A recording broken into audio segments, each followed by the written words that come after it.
छात्रों, मैं अभी आपको कॉस्ट अकाउंट के अंतर्गत कॉन्ट्रैक्ट अकाउंट को बतलाने जा रहा हूँ। कॉन्ट्रैक्ट शब्द से आप भली भांति परिचित हैं।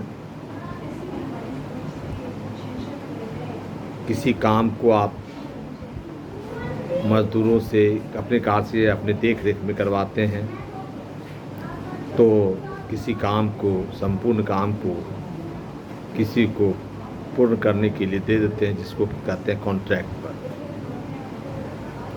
प्रायः सरकारी विभागों में जो काम होते हैं वो कॉन्ट्रैक्ट बेसिस पर होता है, ठेका पर दिया जाता है। जो काम करता है ठेका पर, कॉन्ट्रैक्ट पर, उसको कॉन्ट्रैक्टर कहते हैं, और ठेका पर देने वाला, कॉन्ट्रैक्ट पर देने वाला संस्था कॉन्ट्रैक्टी कहलाता है।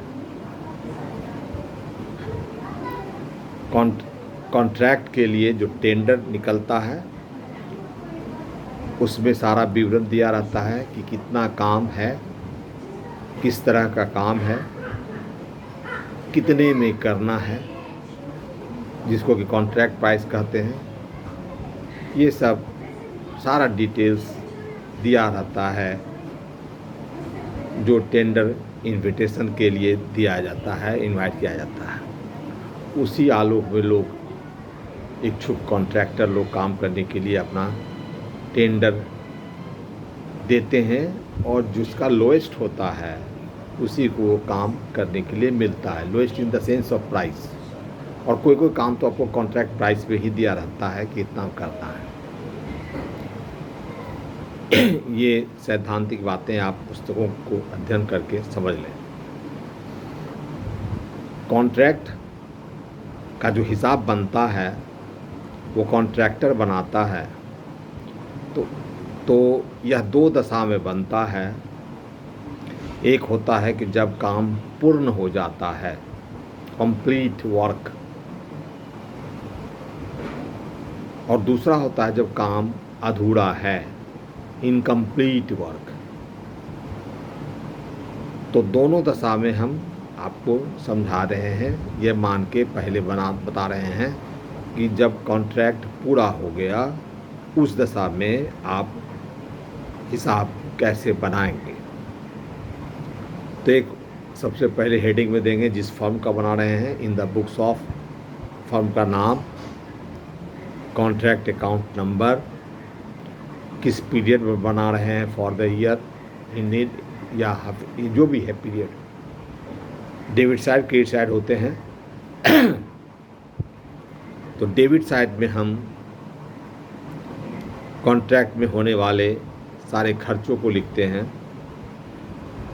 इसमें सबसे मेजर वर्क होता है, खर्च होता है मटेरियल और लेबर, मजदूर जो दी जाती है, मेजर ऊपर है। प्लांट मशीन का प्रयोग होता है, वो भी लगता है। तो आप डेबिट भी लिखेंगे टू मटेरियल। मटेरियल के अंतर्गत आप जानते हैं कि एक परचेज किया तो वो मटेरियल परचेज लिखेंगे। दूसरा है कि मटेरियल जो इशू हुआ है स्टोर से, ठेकेदार को अपना स्टोर होता है, उस स्टोर से मटेरियल लाया गया। और उसके बाद होता है, एक ठेकेदार के बहुत जगह काम चलते हैं तो दूसरे जगह से भी माल उठा के लाते हैं, तो उसको कहते हैं मटेरियल फ्रॉम अदर कॉन्ट्रैक्ट। उसके बाद प्लांट जो लगाया गया उसको दिखलाते हैं। फिर जो मजदूरी दी जाती है, लेबर वेजेज, वो लिखाता है। आउटस्टैंडिंग वेजेज लिखते हैं। फिर जितने एक्सपेंसेस हैं, डायरेक्ट इनडायरेक्ट, सारे एक्सपेंसेस को लिखते हैं डेबिट साइड। क्रेडिट साइड में जो माल बच जाता है, जैसे प्लांट रिटर्न हुआ, वो लिखाएगा क्रेडिट साइड में। मटेरियल जो रिटर्न हुआ वो लिखाएगा क्रेडिट साइड में। फिर मटेरियल पड़ा हुआ है साइट पर, material at site, plant at site, जो जितने मूल्य का प्लांट प्रयोग करने के बाद बचा उसको लिखते हैं, और अंत में उसको कॉन्ट्रैक्टी अकाउंट लिख के कॉन्ट्रैक्ट प्राइस दे देते हैं। डेबिट क्रेडिट में हो गया। अब उसको जोड़ लेंगे, क्रेडिट का टोटल ज़्यादा होगा तो डेबिट में जो बैलेंस आएगा उसको प्रॉफिट एंड लॉस अकाउंट कहेंगे, वो प्रॉफिट होता है।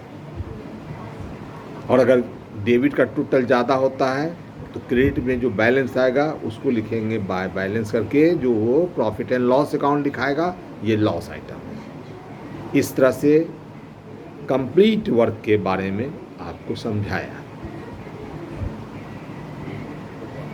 प्लांट के बारे में एक है कि बहुत सारे हिसाब में केवल डेप्रिसिएशन दिखला दिया जाता है कि प्लांट में इतने पीरियड में कितना डेप्रिसिएशन हुआ, वो दिखलाया जाता है। ना तो उसका प्लांट परचेज दिखाता है, ना प्लांट रिटर्न दिखाता है बचा हुआ। लेकिन जो आपको अच्छा लगे वो बनाएं।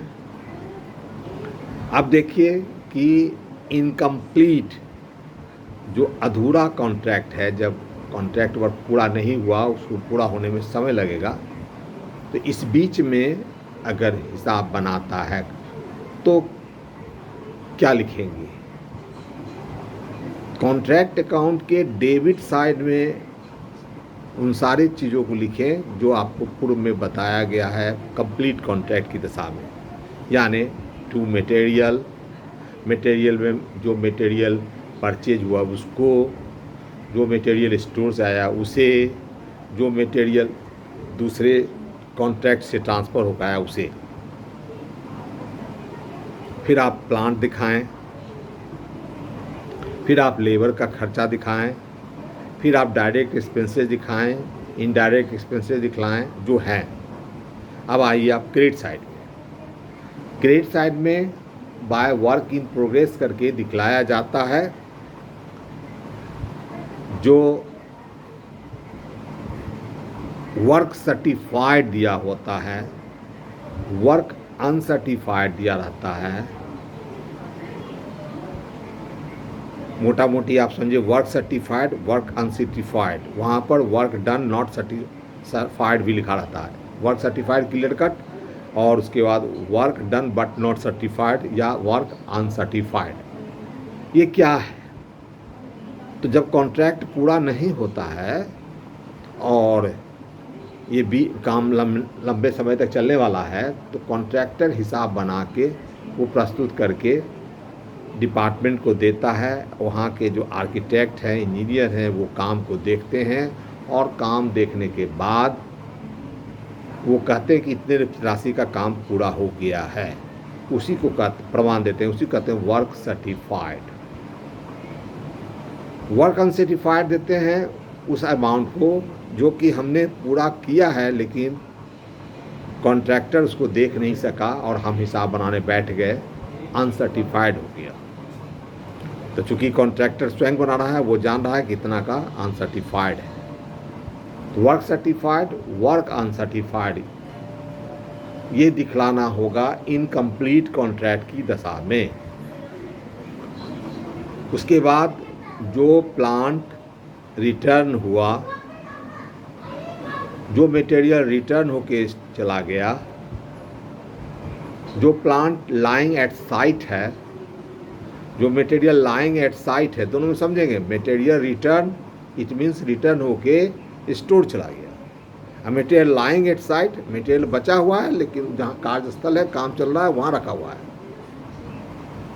उसी तरह से प्लांट कुछ रिटर्न हो जाता है और कुछ प्लांट ऐसा है जो अभी साइट पर पड़ा हुआ है क्योंकि काम आगे जाना है। फिर आप उसमें in plants work certified, uncertified, plant at site, material at site, plant return, material return, वो दिखला देते हैं। अब आप बैलेंस गिराइए। डेबिट का टोटल ज़्यादा है, क्रेडिट का कम है, तो उसमें प्रॉब्लम ख़त्म यहीं पर है। By profit and loss account के बराबर कर दीजिए, यानी जो बैलेंस क्रेडिट साइड में गिरेगा आएगा वो प्रॉफिट लॉस होगा, और by profit and loss account करके लिखिएगा, हिसाब यहीं पर ख़त्म है। लेकिन अगर क्रेडिट साइड का टोटल ज़्यादा है डेबिट से, तो इसका मतलब हुआ जो बैलेंस आएगा उसको हम प्रॉफिट समझते हैं, लेकिन एक्चुअल में ये प्रॉफिट नहीं है, इसको हम लोग ग्रॉस प्रॉफिट कहते हैं। तो इसको बैलेंस कैरेट डाउन करके लिख के फिर आगे ले जाते हैं, और आगे ले जाने के बाद फिर क्रेडिट साइड में बाय बैलेंस ब्रॉट डाउन लिख के डेबिट भी लिखेंगे to profit and loss account, अर्थात जो प्रॉफिट हुआ उस सारे प्रॉफिट को प्रॉफिट नहीं माना जाता है। उसका एक सूत्र बताया गया है कि इनकम्प्लीट कॉन्ट्रैक्ट की दशा में जो प्रॉफिट आएगा उस प्रॉफिट का 2/3 into cash receive by work certified. Cash receive भी दिया रहेगा, वर्क सर्टिफाइड भी दिया रहेगा। प्रॉफिट आप निकाले हैं, तो जो प्रॉफिट आया जिसको हम लोग ग्रॉस प्रॉफिट बताए आपको, उस प्रॉफिट का 2/3 इनटू कैश रिसीव्ड, जो आपने रुपया पाया है बाय वर्क सर्टिफाइड, इसको कैलकुलेशन के बाद जो आएगा वही प्रॉफिट होगा।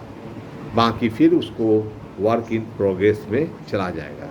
फिर थोड़ा सा बता दूं कि जो वर्क सर्टिफाइड होता है, मान लीजिए 1 लाख का वर्क सर्टिफाइड हुआ, तो 1 लाख का 1 लाख रुपया पूरा कैश कॉन्ट्रैक्टर को नहीं मिलता है, कुछ अमाउंट रोक कर, जिसको रिटेंशन मनी भी बोलते हैं, रोक कर बाकी अमाउंट को दिया जाता है, तो उसी को कैश रिसीव करते हैं। सपोज कर लीजिए कि कैश आपने 75,000 पाया, वर्क सर्टिफाइड है 1 लाख, प्रॉफिट निकला आपको 10,000, तो 10,000 into 2/3 into cash receive 7,500 upon 10,000 काट कैलकुलेशन करके जो अमाउंट आएगा यही प्रॉफिट होगा।